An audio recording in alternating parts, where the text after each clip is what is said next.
Well, thank you so much. Yes, this is The Next Right Thing. I'm Debbie Georgiani with Adam Bly. We are the co hosts of The Spirit World. And Adam, we wanted to do The Next Right Thing today because something happened when I was out running some errands, and I wanted to share it with our Morning Joy listeners. So I brought a little prop here. So those that are on social media, you can see this is the hat that I was wearing when I had the encounter. I don't know if you can see it. Let me get it really close to the screen. It says "be." It has a symbol of a bee. It has an image of a bee, and it says "be kind." Okay, and it's a bright kind of mustard yellow hat, ball cap, and it says "be kind." And I got this ball cap, Adam, at Walmart. My husband and I were doing some shopping for paper products, and I saw this cap and I thought, wow, that is so cool, because Deborah, my name in Hebrew, means bee. And I thought, well, that is really cool. I'll have "be kind." It'll send out a message. So I was wearing this hat when I was going about doing my errands, and I stopped off at a place that I always go to, a sandwich place that I just love, and I stopped there and I ran in, and this lady and her children pretty much came running up to me, and they said, "Did you get that hat at Walmart?" I said, "Yeah, I did. Isn't it cool?" And I explained to her, and she says, "I want to tell you a little story about this hat." And I said, "Okay." She goes, "I bought the same one, and I bought some for my kids." And she said, when we started wearing it, it was so shocking to her in a good way how people responded. They were responding to the hat because and people looked at it because it had the image of a bee on it, and then it says "be kind." And I said, it's the oddest thing. I felt the same way when I was wearing the hat. People were being nicer to me. And then I got to thinking, Adam, it goes back to that kind of famous quote that has been circulating, all over the place, and it keeps, trying to figure out who said it and stuff. It's this idea that, to be kind always to everyone because they're fighting a battle that we know nothing about. And I just think that we have a lack of kindness in this world. And I thought, maybe we do need images like these ball caps and like these things around us to remind us that we just need to be better to one another. What do you say, Adam? Yeah, there's one of the things that you learn when you study psychology and work on, all that kind of training, is you really realize as you become a therapist how deep and complicated and often burdened the human experience is for people. And we all kind of put on a mask and put on a brave face, and when somebody says, "Oh, hey, how are you?" It's always like, "I'm fine," great. And nobody ever actually tells the truth because we don't want to burden each other with that. But as you become a therapist and get that kind of inside look of the human experience, you realize, yeah, people are fighting a battle. In a sense, people are struggling.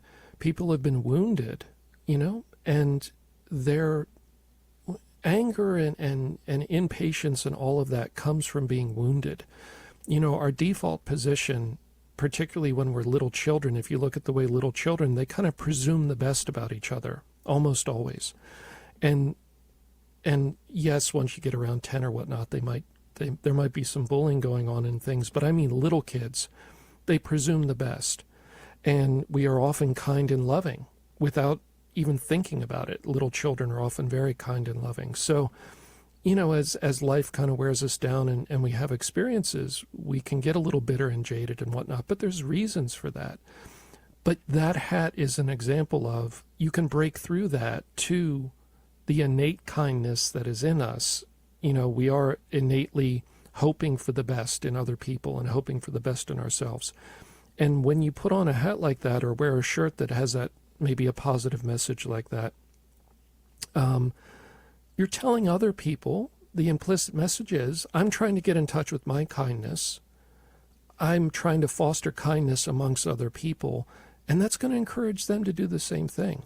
And of course, when it comes, religious symbols serve the same purpose. In most Right. religious symbols for us Right. serve the same purpose, which is to say, it might be, I am a Christian, and so my goal is to be Christ-like. And I'm hoping for patience and forgiveness and kindness in that charitable way of not not to get something out of you or to get you to owe me something, but Christian charity is done without seeking a reward. So yes, symbols really do matter, and they can do a lot of good. Yeah. Well, I think we should start a movement. I have to tell you, I'm happy that I picked up this hat. I'm gonna hopefully when I get back on the golf course, I'll wear it on the golf course. And I mean, because sometimes people can lose their patience on the golf course, right? And so you want to be kind. But I think it's so awesome to have these reminders and these images. But it's interesting. It could be a whole nother the next right thing. But on the flip side of what you just said about when you have spiritual religious items that you're wearing, like a cross or a crucifix, it always bothers me, Adam, especially when I was in the hospitality industry, when I used to see patrons and stuff would start fights at the bars and stuff like that, and they were wearing a big cross or something. I'm like, oh, this doesn't work out right. You really should, you shouldn't be doing that. You shouldn't be displaying a cross and then having this kind of really poor behavior, And so that used to always disturb me. But back to this being kind, Adam, there are many scripture passages. Many. I mean, not just a couple. And I know you're gonna read some to us about talking about this idea of really being gentle with one another, patient, forgiving, kind, without expecting anything in return. Just to be nice, to be, and it doesn't mean we condone things, bad behavior or sinful things, but we can offer each other that benefit, that type of courtesy, if you will, just to let people breathe a little, because if indeed everybody is fighting a battle, and I believe that everybody's got things they're dealing with. I mean, the last thing we want to do as Christians is kick people when they're down, right? Yeah, exactly. And Jesus, the scripture gives quite a bit of space to this idea. There's a really great reading in Luke 6, and it's referred to as the love of enemies kind of discourse that Jesus gives here. It's so dense, Deb. It's so wonderful. And there may be some points where we could pause in this and just let me know, jump in and let me know if you want to run with something. But let's hear some of the words of Jesus on this, because they're just so edifying. But to you who hear I say, love your enemies, do good to those who hate you, bless those who curse you, pray for those who mistreat you. To the person who strikes you on one cheek, offer the other one as well. And from the person who takes your cloak, do not withhold even your tunic. Give to everyone who asks of you, and from the one who takes what is yours, do not demand it back. Do to others as you would have them do to you. For if you love those who love you, what credit is that to you? Even sinners love those who love them. And if you do good to those who do good to you, what credit is that to you? Even sinners do the same. If you lend money to those from whom you expect repayment, what credit is that to you? Even sinners lend to sinners and get back the same amount. But rather love your enemies and do good to them, and lend expecting nothing back. Then your reward will be great, and you will be children of the Most High, for he himself is kind to the ungrateful and the wicked. Be merciful, just as also your Father is merciful. So if I could just say, I want you to run with this, Deb, and I want to point out that do unto others as you would have them do to you, Right. the golden rule. That is a key kind of tenet of every positive world religion. Everybody has had that insight, that bit of the truth from God. The golden rule is central, and it's a great thing to check yourself with. Yeah. And the be merciful just as also your Father is merciful. Whenever I'm tempted to be judgmental, I try to reflect back on the times that I have been not the best. And I have relied on other people to be patient with me and merciful, and give me time, maybe to mature more. So there's just so much here. Yeah. There's so much. Wow. And when we are loving and we are kind and we are generous, with our time and our patience and everything, it has a ripple effect. When people, like Mother Teresa used to talk about it, I used to have it in my office, never let anybody feel bad when they leave, an encounter with you, always let them feel better, right? Mother Teresa was very big on that, letting people feel, lift people up, affirm people, let people be the best they can be, but you have to contribute to that, not tear them down. And I think that when people encounter when people have situations in life and they're going from day to day, moment to moment with different encounters through their work, through their school, whatever, wherever they're at in life, if they leave each type of situation feeling a little bit stronger and more confident and better about themselves, they can be the best that they can be. They can go out there and be a better Christ to others. And I think that ripple effect is, I personally believe, Adam, it's so hugely pleasing to God when we do that. I think he just shakes his head going, what are you doing when you're trying to tear each other apart? What real quickly, we got to send it back for some more announcements of Morning Joy, but what do you say real fast? Yeah, exactly. There's many scriptures that point to this. It's so striking how God wants us to pray for each other, to forgive each other, to be charitable and loving to each other. He wants us to be his hands and his voice in this life for each other, which brings grace into their lives. It brings grace into our lives because we're doing what he asked us to do. And ultimately, it ceases to be I'm trying. It just is by very nature. Right. And so the more you do it, the more it becomes just who you are. Wow, powerful. So when we come back, I will be wearing the hat. I think it's easier for our YouTube and Facebook viewers, and so I'll wear the hat. And actually, I'm going to wear it all day, Adam. I'm going to start a movement. Okay, back for some more Morning Joy announcements.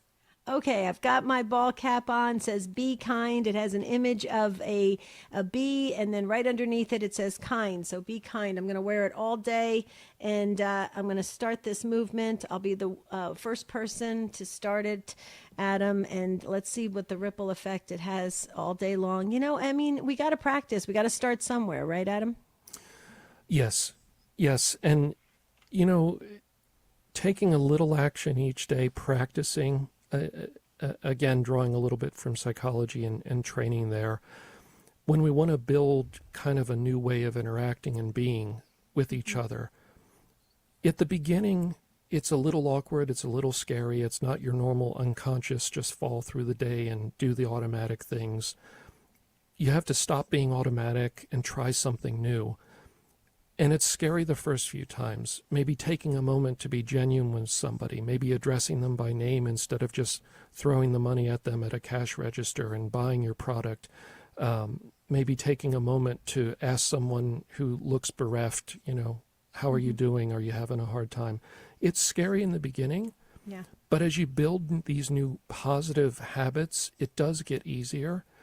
And it's so amazing, the idea that love transforms interactions, it transforms lives, is so true. And I've read so many and heard so many stories from the saints' lives where they have been forgiving and loving in the face of cruelty or indifference, and it ends up transforming the lives of other people. And in fact, some of the saints' lives started that way. Their journey to holiness started through other people being patient and loving with them. So yes, it's part of, I think, Therese of Lisieux would say her little way of being loving in the little moments in life is actually kind of the centerpiece of the Christian life, which is Christian charity, Christian love, the agape love, the love without manipulation or seeking people to be indebted to you. Right.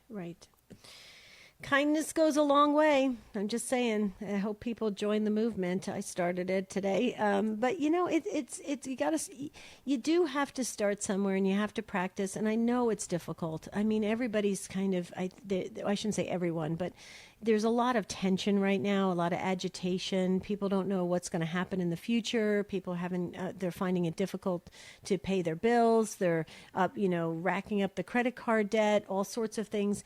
And it can be really tough to go out there and try to put on a happy face when you're just at home struggling with a ton of things. And a lot of people have family problems with their kids and grandkids and everything.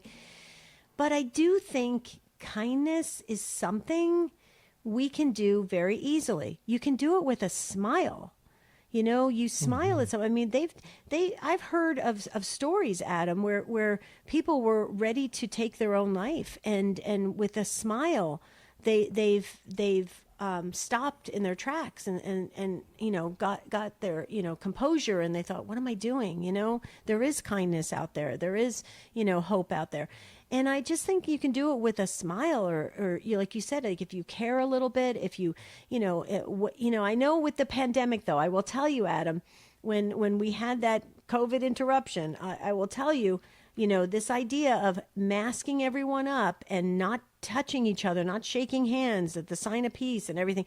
I mean, to me, it was really problematic on many levels, because people, sometimes shaking somebody's hand is the only touch they're ever going to receive all day, and so it's, from your extensive mental health background, I mean, we're made for community. We need to feel accepted and loved, and so in order to do that, we've got to come up with these creative ideas. That's why I think hats like this, I think it's brilliant. I think we should all wear like these hats, and that's why I wear the religious hats too. I do the same thing for that reason. It's not so much like I'm trying to say to everybody, hey, look at me, I'm a Christian. It's really to remind other people.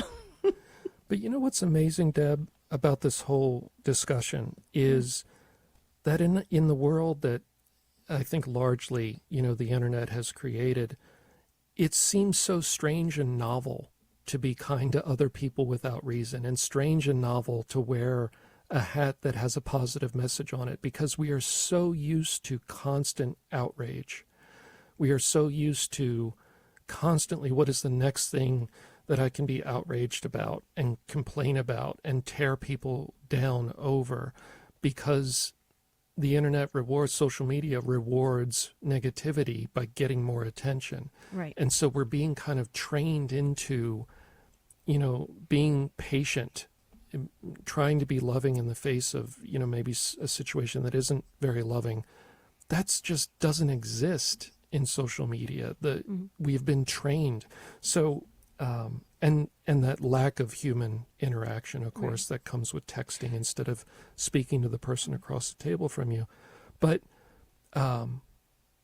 it's necessary to try to hold on to these ideas of community and just charitable love, charitable in the sense of loving without needing something back. It's so transformative. I mean, there's moments in life that you'll carry with you and remember forever, a moment where somebody was particularly kind to you, maybe in a time of distress in your life, or just out of the blue. And yet it's so novel that it's something strange to us now, which is very sad. Yeah, I totally agree with you.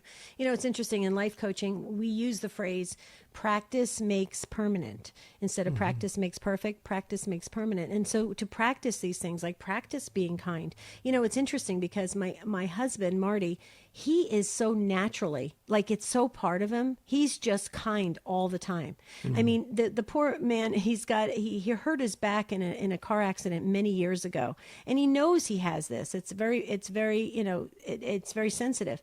And yet a couple weeks ago, a gal up the street, her car broke down, and he jumped out of the car and pushed her car to the point where he hurt his back again. But it was so natural for him to help and to be that loving person. And I think that when you practice it, and maybe if we do have these visual reminders, these images that we can, when we keep doing it, we'll have a better world. I don't know. I think like that sometimes, Adam. We can do, if we do it together and we do it with God as our focus, we really can help to transform this world. What do you say? Yeah, and And to go back to verse 36 in that reading that we were talking about from Luke 6:36, be merciful just as your Father is merciful, our Father in heaven. And it goes back to the Our Father, forgive us our sins as we forgive those who have sinned against us. Like the idea of mercy and forgiveness and patience with others is so central to Christianity and is so necessary for keeping families and communities together. And communities of disparate groups being able to live in harmony. And it's a form of love. To be merciful is a form of love, for sure. And so the idea of merciful, if we were going to pick a next right thing to do, is maybe to try to be merciful to the people and relationships in your life that are challenging right now, and maybe that you have maybe almost given up on or are strained or estranged from each other, and maybe take the chance of being kind and maybe having a new, fresh discussion and see if those relationships can be healed. I love it. Love it. Well, thank you so much, Adam Bly. God willing, I'll see you tomorrow for the next right thing. For now, we're going to send it back for more of Morning Joy.